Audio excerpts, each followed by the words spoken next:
Oi pessoal, tudo bem? Como é que estamos? Hoje eu vim aqui conversar com você sobre pensão por morte. Quem pode pedir, como vai pedir, quais documentos vai levar, tudo que interessa você saber sobre pensão por morte. Então anota essas dicas.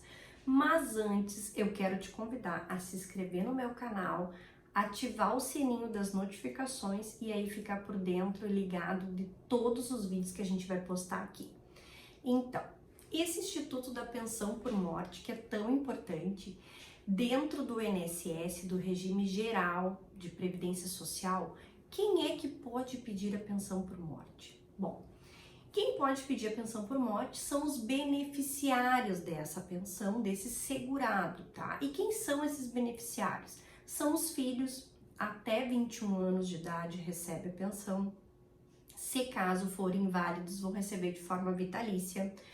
Os companheiros com pelo menos 2 anos de união estável, os cônjuges e também os cônjuges que são separados ou divorciados que recebem a pensão alimentícia, tá? Os pais, se provado economicamente que são dependentes do segurado, e os irmãos também da mesma forma.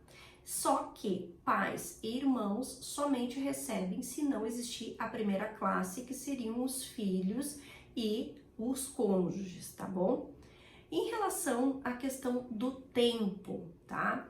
Nós temos até 90 dias para fazer o requerimento da pensão por morte lá no meu INSS. Se você fizer depois disso, não tem problema.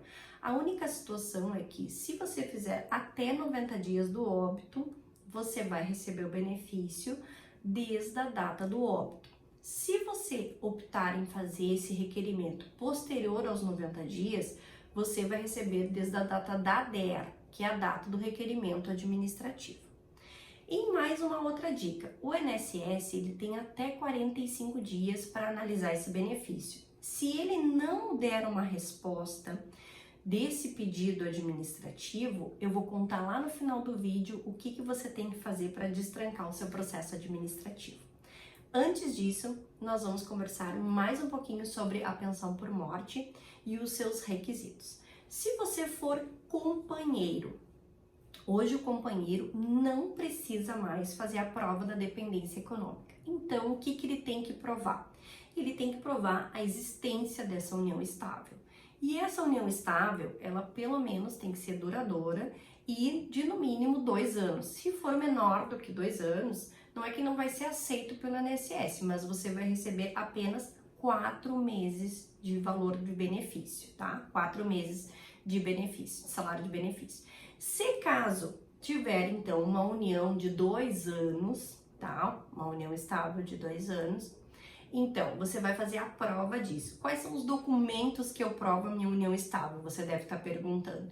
Bom, você pode ter um comprovante de residência em comum, você pode provar com a certidão dos filhos que vocês tiveram. Se caso não exista filhos, você vai ter que ver outros tipos de documento. Prova de dependência no imposto de renda, a questão de conta em conjunto, contas que vocês partilhavam juntos, né? Tudo isso faz a prova da união estável.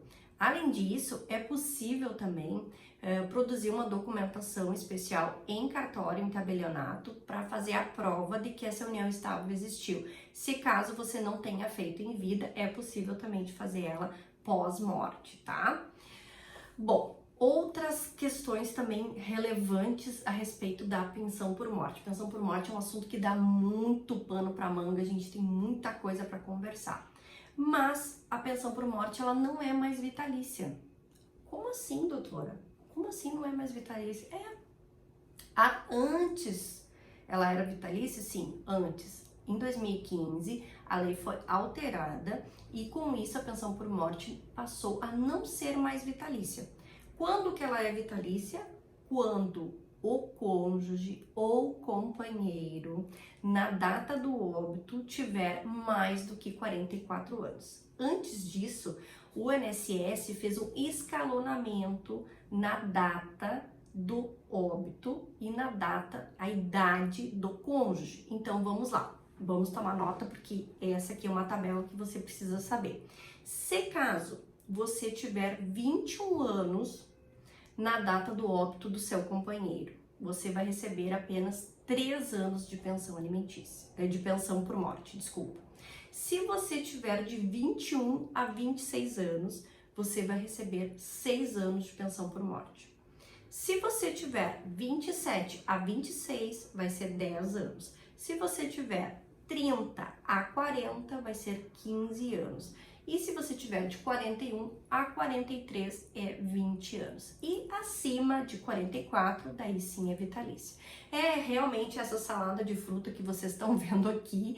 E realmente, olha, tem que estar com tudo na ponta do lápis para saber, tá? E aqui eu não vou nem entrar no detalhe dos cálculos que mudou com a reforma da Previdência, que isso é com outro vídeo que a gente vai conversar só sobre a fórmula de cálculo e o quanto a pensão por morte foi, vamos dizer assim, abatida com toda essa questão da emenda constitucional 113 da reforma da Previdência.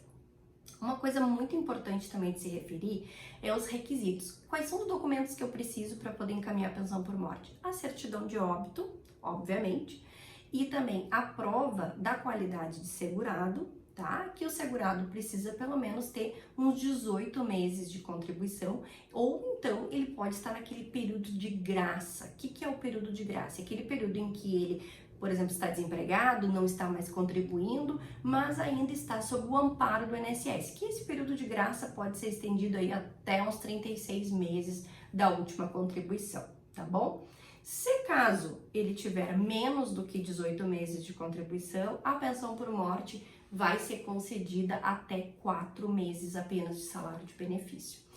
Essas e outras dicas nós vamos dar, mas eu deixei então agora para o final para contar para vocês como é que a gente faz para destrancar o processo administrativo que está lá sem ser analisado pelo INSS. Pois então, anotem essa dica infalível. Se passado 45 dias o INSS não analisou seu processo, procure seu advogado e faça com que o mesmo entre com um mandado de segurança. Esse mandado de segurança vai destrancar o processo administrativo e logo você vai ter uma resposta desse requerimento, tá bom? Se você gostou desse vídeo, não esquece de dar o like e se inscrever no canal, ativar o sininho e eu te espero na próxima semana, tá bom? Tchau, tchau!